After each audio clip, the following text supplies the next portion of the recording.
Argentina super താരം Lionel Messi ഒക്ടോബറിൽ കേരളത്തിൽ എത്തുമെന്ന് പൊതുവേദിയിൽ പ്രഖ്യാപിച്ച മന്ത്രി മിനിറ്റുകൾക്കുള്ളിൽ അത് തിരുത്തി.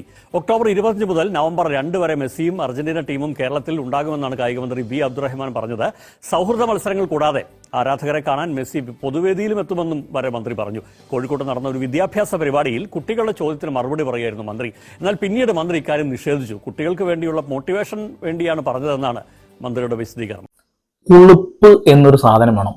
ഉളുപ്പ് എന്നൊരു സാധനം അബ്ദുറഹ്മാൻ എന്ന് പറയുന്ന ഈ മറുകണ്ഠം ചാടി ചാടി കളിക്കുന്ന ഈ രാഷ്ട്രീയ നേതാവിനും ഈ സ്പോർട്സ് മന്ത്രിക്കും ഇല്ല എന്നുള്ളതാണ്. ഒരുപക്ഷെ ഇന്ത്യയിലെ ഏറ്റവും കൂടുതൽ ആളുകൾ ഇഷ്ടപ്പെടുന്ന ഒരു ഗെയിം ക്രിക്കറ്റ് ആയിരിക്കാം. പക്ഷേ കേരളത്തിലേക്ക് വരുമ്പോൾ കളി അങ്ങ് മാറും. കാൽപന്ത് കളിയെ ഇടനെഞ്ചിലേറ്റുന്ന ആളുകൾ തന്നെയാണ് കേരളത്തിലുള്ള മലപ്പുറം ജില്ല, കോഴിക്കോട് ജില്ലയിൽ പ്രത്യേകം പറയണം. അപ്പൊ അങ്ങനെയുള്ള ആളുകളെ, അത്രയും കടുത്ത ആരാധകരായിട്ടുള്ള ആളുകളെയാണ് ചതിച്ചിട്ടുള്ളത്.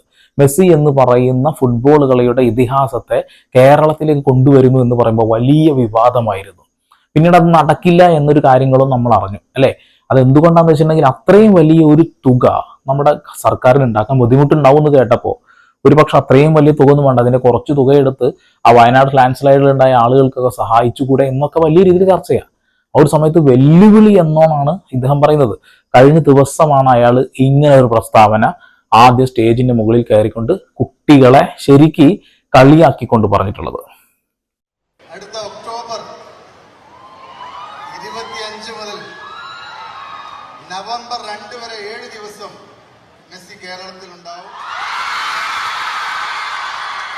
നിങ്ങളുടെയൊക്കെ കാണാൻ 20 മിനിറ്റ് അദ്ദേഹം പൊതുവേദിയിൽ കൂടി ഉണ്ടാവും. ഈ ഒരു സാധനം പറഞ്ഞ് നിമിഷങ്ങൾക്ക് ശേഷം, അത്ര ടൈമൊന്നും പോയിട്ടില്ല, ആ സ്റ്റേജ് ഇറങ്ങി തന്ന് അദ്ദേഹം പറഞ്ഞൊരു വാക്കാണ്. അല്ല, അർജന്റീന നമുക്ക് പിന്നെ പറയാം. അല്ല, അതല്ല, അത് കുട്ടികളോട് പറഞ്ഞു. അല്ല, അത് വരുന്നുണ്ടല്ലോ, അതേ പറയാം, അതേക്കുറിച്ച് പിന്നെ പറയാം. കണ്ണിലൊരു തുള്ളി ചോരല്ല, അത്രക്ക് ചോരണ്ട് വറ്റിപ്പോയി. ജനങ്ങളുടെ മുന്നിൽ ലക്ഷക്കണക്കിന് ആളുകളെയാണ് ഇപ്പോൾ ഇവിടെ പറ്റിച്ചിട്ടുള്ളത്. ഇമാതിരി ഊള പരിപാടിയുമായിട്ടാണ് നിങ്ങൾ രാഷ്ട്രീയ പ്രവർത്തനം ഇറങ്ങിയിട്ടുണ്ടെങ്കിൽ ദയവ് ചെയ്ത് നിങ്ങൾ ആ മുണ്ടും മടക്കി മാറ്റി ഒരു കള്ളിമുണ്ട് എടുത്ത് ആ പാടത്തെ പറമ്പിലൊക്കെ ഇറങ്ങി കിളയ്ക്കാൻ നിൽക്കണം. കാരണം ജനങ്ങളെ, ആ പാവം കുട്ടികളെ മോട്ടിവേഷൻ കൊടുക്കാൻ്റെ ഭാഗമായിട്ട് പറഞ്ഞതാണെന്നാണ് പറയുന്നത്. ഇത് മീഡിയാസ് ചിത്രീകരിക്കുമെന്നും ഇവിടെയുള്ള ചാനലുകൾ ചർച്ച ചെയ്യുന്നറിയില്ലേ? ഇദ്ദേഹം പറഞ്ഞ ഡേറ്റുകളാണ് ഏറ്റവും കോമഡി. ഈ ഡേറ്റുകളിൽ അർജന്റീനയൊക്കെ നമ്മുടെ വേൾഡ് കപ്പ് സന്നാഹ മത്സരങ്ങളുമായി ബന്ധപ്പെട്ട് ക്വാളിഫയിങ് ഗെയിംസ് കളിച്ചുകൊണ്ടിരിക്കുന്ന സമയമാണ്, അല്ലെ? ആ ഒരു സമയത്ത് എങ്ങനെ മെസ്സി ഇവിടെ വരും? വലിയ ചോദ്യം തന്നെയാണ്.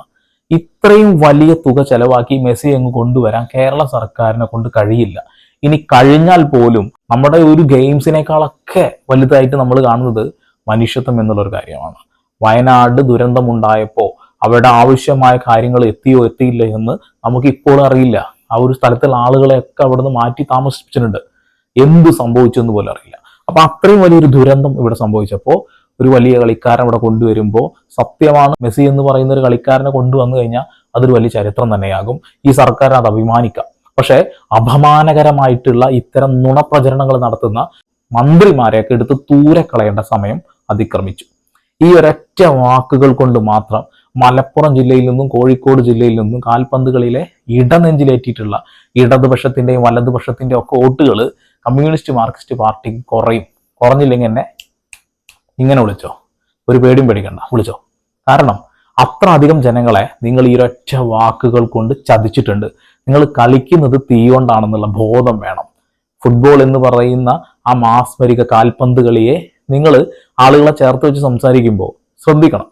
ആ ഒരു കാര്യത്തിൽ എന്തെങ്കിലും ഒരു പിഴവ് പറ്റിയാൽ കഴിഞ്ഞു കഥ. ഇനി ആ ഒരു പേരും പറഞ്ഞ് മെസ്സിയെ ഞങ്ങൾ ഇങ്ങോട്ട് കൊണ്ടുവരും അങ്ങോട്ട് കൊണ്ടുവരുമെന്ന് പറഞ്ഞിട്ട് നുണയുമായിട്ട് വരരുത്. ദയവ് ചെയ്ത് കൊക്കിൽ ഒതുങ്ങുന്നതേ കൊത്താവൂ. നടത്തിക്കാൻ കഴിയുന്ന കാര്യങ്ങൾ മാത്രമേ പറയാവൂ.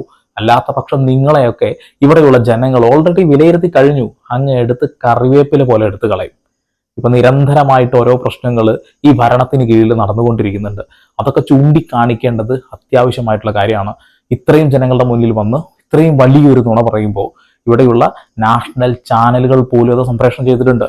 NDTV-യിലടക്കം ഞാൻ ആ വാർത്ത കാണുകയാണ്, കേരളത്തിലേക്ക് മെസ്സി വരുന്നു എന്ന് പറഞ്ഞുകൊണ്ട്. അത് കഴിഞ്ഞ് ഒരു മണിക്കൂറിനുള്ളിൽ തന്നെ അത് തിരുത്തേണ്ട ഒരവസ്ഥ വരിക, അദ്ദേഹം നുണ പറഞ്ഞതായിരുന്നു എന്നുള്ളത്. അങ്ങനെ കേരളത്തിനെ കേരളത്തിലെ രാഷ്ട്രീയ നേതാക്കന്മാരെ കേരളത്തിന്റെ പേരിലെ കൂടെ കളങ്കം വരുത്തിക്കൊണ്ട് നുണയന്മാരാണ് ഇവിടെ എന്നൊരു രീതിയിലേക്കും കൂടി നാഷണൽ പത്രങ്ങളിലേക്കൊക്കെ നമ്മുടെ പേര് വരാൻ പോവുക. അതിനൊക്കെ കാരണക്കാരനായിട്ടുള്ള വി അബ്ദുൾ റഹ്മാൻ എന്ന് പറയുന്ന സ്പോർട്സ് വഖഫ് മന്ത്രി നിങ്ങൾ മാപ്പ് പറഞ്ഞു വെക്കൂ. ഇവിടെയുള്ള ജനങ്ങളെ, ഇവിടെയുള്ള കാൽപന്ത് കളി ഇഷ്ടപ്പെടുന്ന ആളുകളെ എല്ലാവരെയും നിങ്ങൾ കുരങ്ങ് കളിപ്പിച്ചിട്ടുണ്ട്. മാപ്പ് പറഞ്ഞേ വെക്കുള്ളൂ. വേറൊന്നും ഞാൻ പറയുന്നില്ല. പരമാവധി ഷെയർ ചെയ്യുക. ഇമാതിരി ഊളത്തരം കാണിക്കുന്ന ആളുകളെ ജനങ്ങളുടെ മുന്നിൽ തുറന്നു കാണിക്കുക. ചാനൽ ഇഷ്ടപ്പെടുന്നുണ്ടെങ്കിൽ സബ്സ്ക്രൈബ് ചെയ്യുക, ബെൽ ഐക്കൺ എനേബിൾ ചെയ്യുക. വീണ്ടും പുതിയ വാർത്താവിശേഷങ്ങളുമായി ഞാൻ വരും. അതൊരു സന്ദീപ് എടപ്പാൾ സൈനിങ് ഓഫ്.